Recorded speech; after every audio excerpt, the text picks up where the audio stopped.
வீட்டு செலவுக்கே நீ வலையில அடகு வைக்கிறேங்கிற. யாரோட உதவியும் இல்லாம நீயும் கிருஷ்ணும் தனியா இருக்க கூடாது. அதனாலதான் அவங்கள வர வச்சிருக்கேன்.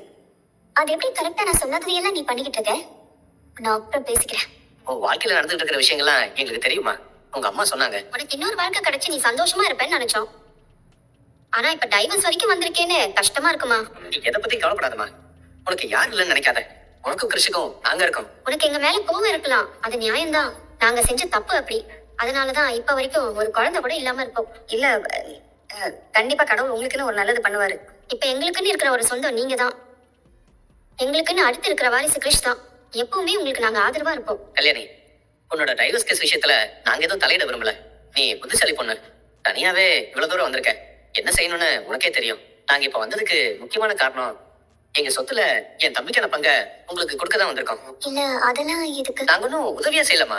நியாயப்படி அந்த பங்கு உனக்கும் உன் பிள்ளைக்கும் தான் சேரணும். இவர் தம்பி இல்லன்றதுக்காக அந்த சொத்தையும் நாங்க எடுத்துக்க விரும்பல. செஞ்ச பாவமே போதும். அவனுக்கு சேர வேண்டிய பங்க உங்களுக்கு கொடுக்க வேண்டியது எங்க கடமை. நீங்களும் கிருஷ்ணும் எங்களோட வந்து இருக்கணும்னு எங்களுக்கும் ஆசையா இருக்கு. இல்லைன்னா நாங்களும் இந்த ஊருக்கு வந்து உங்களோட இருக்கணும்னு தான் விருப்பப்படுறோம்.